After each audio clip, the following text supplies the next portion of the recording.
All right, so we got some New England Patriots news for you guys as you're obviously preparing for a big-time matchup against the Miami Dolphins. This is a Patriots team looking to build off the momentum of last week's big victory against the Buffalo Bills.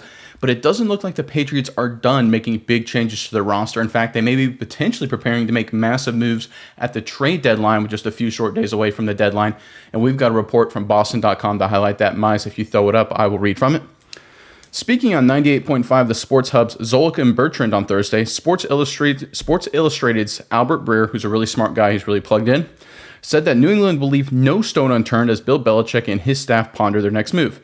So my understanding is that they're listening on everybody, Breer said. I think the one guy that's come up the most as a potential guy that could get moved is Josh Uche, and the more people I talked to last week, the more I got the idea that they're going to be fishing around for like third and fourth round picks a little bit. Jeff Howe of The Athletic offered up a similar sentiment to Breer, noting that the Patriots have not offered up any clues about how they plan to augment their roster in the coming days.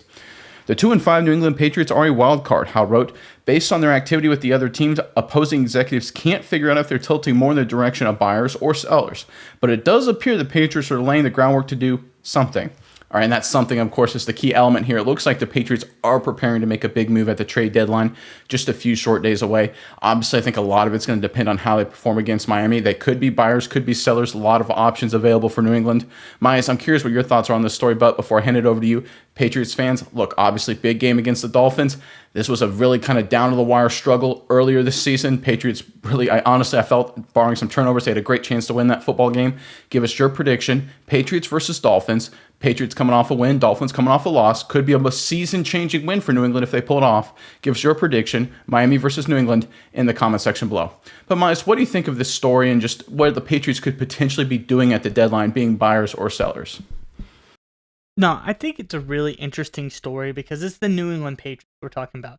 This is a team that could be selling players at the deadline, gathering picks, looking for an interesting style of rebuild, or this is a team that also doesn't surprise me, is if at the deadline they go and they're buying some pieces, trying to rebuild right at the last moment. They've got guys coming back from injury, potentially trying to make a late playoff push, because there is still potential if they win out that they could get in as a wild card along some grounds like that. So this is a team that is always very surprising, but to me, personally, I think the most sense would be to be sellers at the trade deadline because they have some very interesting potential pieces that I don't think are necessarily great for the long-term future of this team. They're great players, but I think they would be better off trading them to get more draft capital.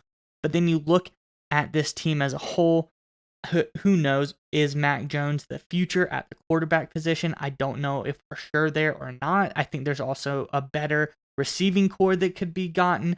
I think the offensive line is doing pretty okay, but maybe one or so offensive linemen could help them out. And then on the defense side of things, I think maybe the DB group, who knows what J.C. Jackson is going to morph into now that he's back in New England, could go back to that, incredible 2021 form, or he could continue to stink as he did with the Chargers. That's remained to be seen.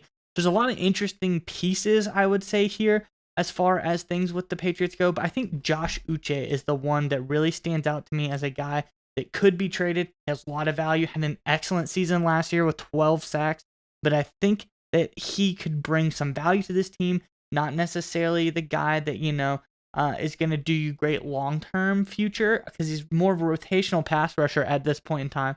I think there's some other glaring issues with this team that they could use those draft picks for. So I think that would be my opinion. But Nick, what do you think about that potential idea?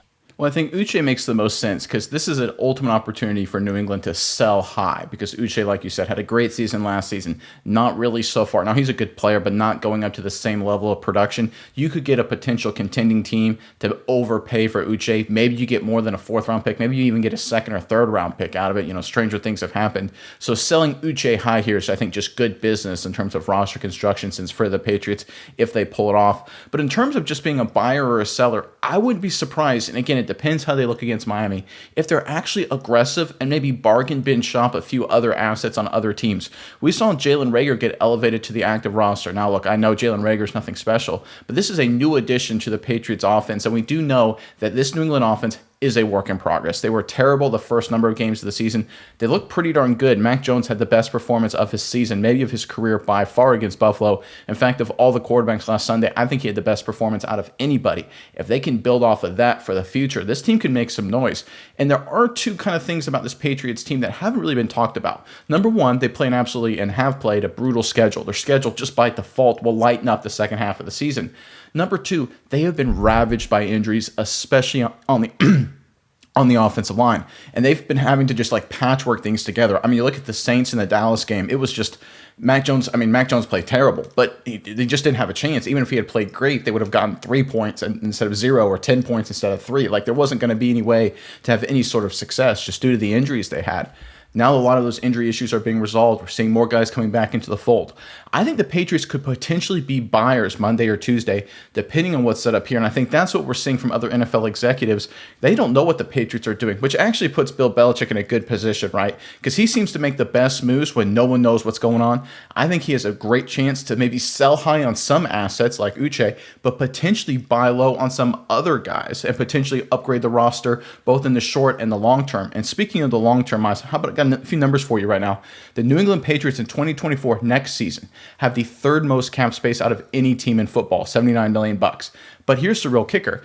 They have, of the top 10 teams in free cap space, have the most players under contract by far. What does that mean? If you have a lot of cap space, but you don't have a lot of guys under contract, a lot of that cap space isn't real free cap because you got to fill up your roster. A lot of the Patriots roster's already filled out. That means they get to upgrade just on spending dollars a lot next offseason as well. So the Patriots are actually in a position to maybe trade for a veteran who's looking for a big deal, and then they've got the cap dollars to pay him that big money. So there's a lot of different options here for New England. They could go a couple different directions.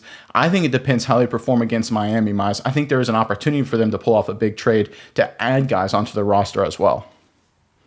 Yeah, I would agree that the performance against Miami is crucial here. It's a Miami team that, quite frankly, if we can take a glance back at the season now, knowing what we know now, they've done absolutely phenomenal against really bad teams. Against good teams, they kind of got throttled a little bit, especially offensively. The Bills, offense got slowed down a lot. The Eagles, the offense got slowed down a lot. And quite frankly, Nick, the Patriots slowed that offense down a good bit as well, that 24-17 loss to Miami. So I think the Patriots, if you look at their schedule, it's looking pretty good down the stretch for them. Because like you said, they have Miami, a team that they can play pretty tight. They have Washington. They have Indianapolis, a bye. Then you got the Giants, Chargers, the Steelers. It looks very favorable for them down the stretch. Last 2 games of the season, 2 tough divisional matches. But you already beat the Bills. And then you have the Jets on the schedule. And I don't know exactly what to make of the Jets at this time. That 15-10 victory the Patriots already have over them. So it's looking kind of interesting for the Patriots down the stretch. So I would agree with you. They could potentially be a little bit of a buyer all said and done if things go the way they will. But I think this Miami game is going to be the key to everything, and we're going to see how it goes down the stretch.